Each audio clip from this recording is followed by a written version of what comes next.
I'm Sarah from Everyday Starlet. Welcome to my channel. Today we have the battle of the Brighteners. That's battled apparently. I actually am comparing the YSL Touche Eclat Radiant Touch with the Maybelline Instant Age Rewind. Reading the foreign language one, that's why I can't.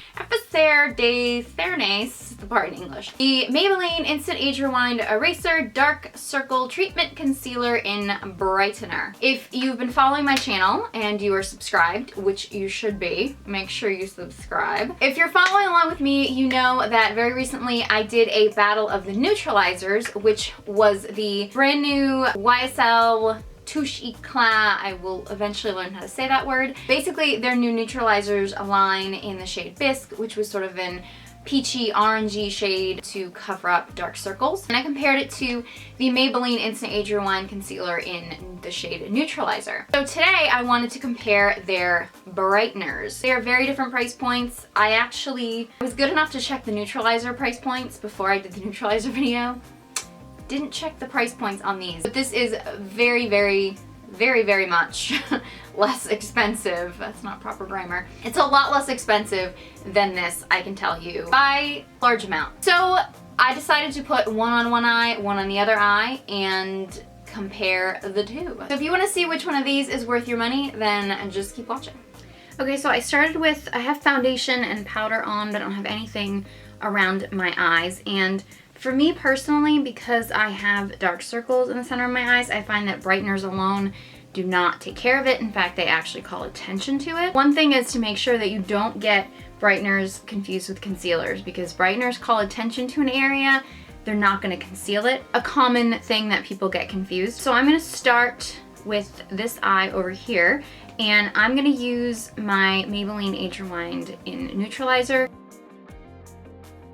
And then on this eye, I'm going to use my YSL Touche Eclat Neutralizer, and this shade is in Bisque. On this eye, which is the Maybelline eye, I'm going to use the Maybelline Instant Age Rewind Eraser Dark Circle Treatment Concealer with the Goji Berry and Halox, whatever, the name is way too long. And this is in the shade Brightener Illuminator.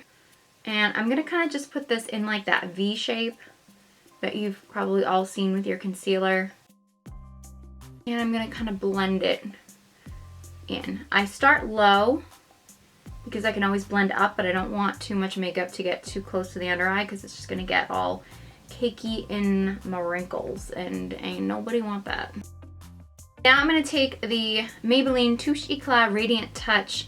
And this shade, I feel like, I don't like that the shades are not prominent on here, but I believe this is kind of the original shade or the lightest shade. I went over this in my neutralizers about kind of the difference between the two. Obviously, the Maybelline has more of the sponge tip. Again, some people are kind of like on board with it. Some people think it's disgusting. Personally, I don't mind it all that much, but it is kind of wide and you don't necessarily get as much control, but you can cover a larger area. You could also take a makeup brush if you want and either remove the sponge, or you could just kind of touch the makeup brush to the sponge and use the product that way.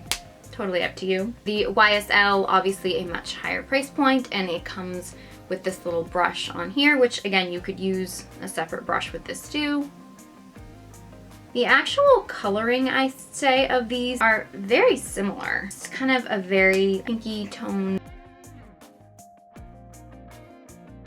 Maybelline is much thicker, which does give a slightly higher coverage. It does take a little bit more blending, but you do get a little bit more control, whereas the YSL is lighter, it's a thinner material, you don't get as much coverage, but then again, it's not really a concealer, so the coverage isn't really as big a deal. It's, again, more of a highlighter illuminator. But they both blend very well. Yeah, I don't know if you can really tell a difference. Okay, so now that I have them on each eye, a Maybelline eye, YSL eye, I try to do some close-ups, but like with the neutralizers, if you check out that video, which you should, it's really hard to tell on camera. Like, there's such a subtle difference between the two. I mean, I have to say that I do think that the Brightener because it is thicker, it does settle a little bit more into the fine lines and wrinkles, whereas the YSL is a lighter formula, so it does that less. So if fine lines and wrinkles are a big concern for you, I would definitely say that the YSL is probably a little bit better, although the difference is not so dramatic that if you really can't afford this, you should definitely try this. Because here's the thing, to me, with being such a dramatic price point difference and then being so close that I really have to examine which one I like better, you kind of got to give the edge to the less expensive one. If you can get even close to the same effects with this one as with this one, why not save your money? So as far as like formula, thickness, again, I do think that the Maybelline, because it's thicker, it did settle a little bit more into my fine lines and wrinkles. However, to be totally honest, I do think that the Maybelline actually brightened a little bit more. As far as a brightener goes, I think I want to give the edge to the Maybelline. They are very close. If you are in love with your YSL and you love the way it works and you really don't want to change, you don't have to change.